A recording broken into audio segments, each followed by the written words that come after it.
পাই উন্মাদের মতো কথাবার্তা। এক বিয়ে কম তাকুয়া, দুই বিয়ে ডবল তাকুয়া, তিন বিয়ে তিন তাকুয়া কোথাতে পাইছেন? আত্মসম্মান রক্ষার জন্য, নিজের গায়রত বাঁচানোর জন্য, নিজের গুনাহ থেকে হেফাজতের জন্য আপনি বিয়ে শাদীকে একবারে তামাশার পর্যায়ে নিয়ে গেছেন। ইসলাম কোনো ফাজলামির বিধান নয়, এমন ভাবে উপস্থাপন করা যাবে না। এত বাজার দেওয়ার কি আছে? এত বাজার দেওয়ার কি আছে? আপনার প্রয়োজন হয়েছে আপনি নিজে নিজে বিয়ে করে আপনার মতো করে আপনি থেকে দেন, এটাকে বাজার দিয়েছেন কি? ইনসাফ নাই, আদালত নাই। প্রথম স্ত্রীর সাথে আপনার নিজেই ইনসাফ করতে পারেন, আরেকটা ঘরের মধ্যে নিয়ে আসতেছেন। আপনার একজন স্ত্রী আছেন, থাকা অবস্থাতে আপনি আবার কি দুশ্চরিত্র হচ্ছেন যে যেই কারণে আপনাকে আবার বিয়ে করতে হচ্ছে? মানে আপনার এই চরিত্রের লেভেলটা কি? আপনার এই চরিত্রের লেভেলটা কি? আপনি এই মাত্রাটা দ্বারা কি বুঝাতে চাচ্ছেন? চরিত্র রক্ষার জন্য বিয়ে করা কি ইসলামী আকীদার সাথে যায়? বর্তমান বাংলাদেশে দ্বিতীয় বিয়ে নিয়ে অনেক কথা হচ্ছে, দয়া করে এ বিষয়ে কিছু কথা বলবেন। প্রিয় ভাইয়েরা, প্রথম যে বিষয় হচ্ছে যে দ্বিতীয় বিয়ের ক্ষেত্রে আপনাকে একটা বিষয় সবসময় মনে রাখতে হবে। দ্বিতীয় নয়, দ্বিতীয়, তৃতীয়, চতুর্থ আল্লাহ রাব্বুল আমিন পুরুষের জন্য যেটা বৈধ করেছেন, এক্ষেত্রে আপনাকে মনে রাখতে হবে যে এই বিয়ে যেটা আপনার আমার জন্য আমরা বলতেছি, এই বিয়ে সুন্নাত এবং এটা জায়েদা, এটা কোনো ওয়াজিব নয়, অথবা এটা কোনো আপনার জন্য উৎসাহ ব্যঞ্জক আমল নয়। এটা আপনার প্রাইম টাস্কে মনে রাখতে হবে। দুই নম্বর কথা, চরিত্র রক্ষার জন্য দ্বিতীয় বিয়ে, এই টার্ম, এই কথাটাই হচ্ছে ইসলামের সাথে একটা সাংঘর্ষিক কথা এবং ইসলামকে উপহাসের পাত্র বানানোর কথা। বলবেন কিভাবে? আল্লাহ রাব্বুল আলামিন রাসূলুল্লাহ সাল্লাল্লাহু আলাইহি ওয়াসাল্লামকে যে বিধান দিয়েছেন, বিয়ে করো, বিয়ে যদি করতে না পারো ধৈর্য ধরো, ধৈর্য ধরার ক্ষেত্রে আল্লাহ রাব্বুল আলামিন বিধান দিয়েছেন তুমি হচ্ছে তাহলে রোজা রাখো। তাহলে বিবাহ বহির্ভূত অবস্থাতেই কোনো ব্যক্তির চরিত্র হেফাজতের জন্য আল্লাহ রাব্বুল আলামিন এই বিধান দিয়েছেন। আর আপনার একজন স্ত্রী আছেন, থাকা অবস্থাতে আপনি আবার কি দুশ্চরিত্র হচ্ছেন যে যেই কারণে আপনাকে আবার বিয়ে করতে হচ্ছে? মানে আপনার এই চরিত্রের লেভেলটা কি? আপনার এই চরিত্রের লেভেলটা কি? আপনি এই মাত্রাটা দ্বারা কি বুঝাতে চাচ্ছেন? তিন নম্বর কথা যেটা, সেটা হচ্ছে আল্লাহ রাব্বুল আলামিন কোরআনুল কারীমের মধ্যে খুব সূক্ষ্ম টার্ম ব্যবহার করেছেন, খুব ভয়ঙ্কর কথা। আল্লাহ বলছেন ফানকিহু মা তাবা লাকুম মিনান নিসাই মাসনা ওয়া সুলাসা ওয়া রুবা ফাইন খিফতুম আল্লা তা'দিলু ফাওয়াহিদাতুম। আল্লাহ রাব্বুল আলামিন বলছেন ফাওয়াহিদা, আল্লাহ বলছেন তোমার জন্য বৈধতা দিলাম 2, 3, 4, কিন্তু আমি বললাম তুমি যদি আদালত কায়েম করতে না পারো তাহলে একের উপরেই তোমার থাকতে হবে। তাহলে তিনের জায়েজের পরে হুকুম একের উপরে। মুহাদ্দিসিনে কেরাম, মুফাসসিরিনে কেরাম এটার ব্যাখ্যা করেছেন। তারা বলেছেন যে এই যে আদালত, এই যে ইনসাফ, এটা কিসের উপরে হবে? তিনটা জিনিসের উপরে হবে। এক নম্বর হচ্ছে ভরণ পোষণ, সময়, ভালোবাসার সমতা, ন্যায় বিচার। আপনি যদি এইগুলি ব্যালেন্স করতে না পারেন তাহলে আপনার জন্য এই বিয়ে করা হারাম হয়ে যাবে।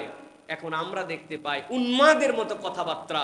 এক বিয়ে কম তাকুয়া, দুই বিয়ে ডবল তাকুয়া, তিন বিয়ে তিন তাকুয়া কোথাতে পাইছেন? এটা ইসলামের বিধান নিয়ে কথা বলার সময় আপনাকে হুঁশ জ্ঞান করে কথা বলতে হবে। হ্যাঁ, ইসলামের দ্বিতীয় বিয়ে বৈধ, এইটা নিয়ে যদি কেউ কথা বলে তাহলে তার ঈমান চলে যাবে। আল্লাহ যা হালাল করেছেন আপনি হারাম করতে পারবেন না, কিন্তু আল্লাহ যেভাবে বলেছেন আপনাকে তার উপরে অবস্থান থাকতে হবে। আপনি এটাকে তামাশাও বানাতে পারবেন না, ফাজলামি বানাতে পারবেন না।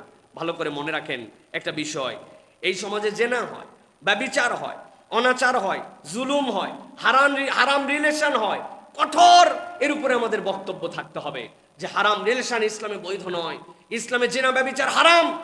এক শ্রেণী দেখবেন এইটা নিয়ে কোনো কথা বলবে না, এইটা নিয়ে তাদের কোনো আপত্তি নাই, কিন্তু দ্বিতীয় বিয়েতেই তাদের কেবল গায়ে লাগে, ইসলামকে তাদের খুব বেশি এই জায়গায় অপছন্দ হয়।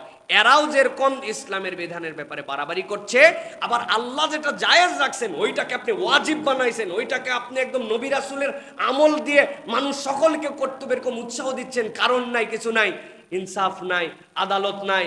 প্রথম স্ত্রীর সাথে আপনার নিজেই ইনসাফ করতে পারেন, আরেকটা ঘরের মধ্যে নিয়ে আসতেছেন। এই তামাশার নাম ইসলাম নয়। আল্লাহ রাব্বুল আমিন আমাদেরকে বুঝার তৌফিক দান করুন। জায়েজকে জায়েজ পর্যন্ত রাখতে হবে, ইসলামের বিধান আপনাকে বুঝতে হবে। অনেকদিন আগে আমি একটা কথা বলেছিলাম, অনেকে এই কথা নিতে পারেন নাই। জেনা ব্যভিচার সমাজে ছড়ায় পড়ছে, বিভিন্ন ধরনের অন্যায় অনাচার। কি জন্য? এর অন্যতম একটা কারণ মেয়েরা বাজে পোশাক পরে চলাফেরা করে, লাজ লজ্জা নাই, কিচ্ছু নাই। এই পোশাকের কারণে অনেক সময় ধর্ষণ হয়, তাই না? ঠিক ঠিক আজারা বলেন না, অনেক কথা এর সাথে আছে। কথা হচ্ছে কোনো একটা মেয়ে ল্যাংটা হয়ে ঘুরতেছে, কোনো একটা মেয়ে নাই নাই বস্ত্র নিয়ে ঘুরতেছে, তার মানে তাকে তো ধর্ষণ করা যায় না? তো আপনাকে আল্লাহ বলছেন তুমি তোমার আত্মার পরিচয় কোথায় দিলে? সে এটা করতেছে, এটা উস্কানি, এটা হারাম, এটা অন্যায়, এটা করতে পারে না, কিন্তু তার মানে কোনো বিবস্ত্র, অর্ধ উলঙ্গ, কোনো অসামাজিক মেয়ে দেখলে আপনাকে ধর্ষণ করতে হবে নাকি? আপনাকে আল্লাহ রাব্বুল আলামিন এটার থেকে বাঁচার জন্য নির্দেশনা দিয়েছেন। আগে আপনি হেফাজত করেন নিজেকে, আপনাকে হেফাজত করতে হবে আপনার নিজে। এইটা কারণ হতে পারে, কিন্তু এটা একমাত্র কারণ না। এটার কারণ দেখায় আপনি কি জায়েজ করে দিবেন নাকি সবকিছু? এখন আপনি বলতেছেন বাবা আপনার হচ্ছে নিজের আত্মসম্মান রক্ষার জন্য, নিজের গায়রত বাঁচানোর জন্য, নিজের গুনাহ থেকে হেফাজতের জন্য আপনি বিয়ে শাদীকে একবারে তামাশার পর্যায়ে নিয়ে গেছেন। ইসলাম কোনো ফাজলামির বিধান নয়, এমন ভাবে উপস্থাপন করা যাবে না। এত বাজার দেওয়ার কি আছে? এত বাজার দেওয়ার কি আছে? আপনার প্রয়োজন হয়েছে আপনি নিজে নিজে বিয়ে করে আপনার মতো করে আপনি থেকে দেন, এটাকে বাজার দিয়েছেন কি জন্য? সুতরাং এর মধ্যে তৃতীয় কোনো বিষয় আছে যেটা ইসলামকে তামাশা হিসাবে মানুষের কাছে উপস্থাপন করছে। আশা করি আমার এই বক্তব্য চেক অ্যান্ড ব্যালেন্স হিসাবে বুঝবেন, কোনো পক্ষপাতের দৃষ্টিতে দেখবেন না। আল্লাহ রাব্বুল আমিন আমাদেরকে বোঝার তৌফিক দান করেন। সর্বশেষ যেটা কথা, যার যার ব্যক্তিগত বিষয় তার কাছে জিজ্ঞাসা করে নিতে হবে, তিনি কেন করছেন, কি তার সমস্যা ছিল। এটাকে নিয়ে ট্রল করা, তামাশা করা, আইটেম বানানো, এটাও ভালো কিছু নয়। বাস আমাদের হাতে কত সময় যে আমাদের মতো এরকম জায়গাতে এই প্রশ্নের উত্তর দিতে হচ্ছে। আল্লাহ রাব্বুল আমিন আমাদেরকে বোঝার তৌফিক দান করেন।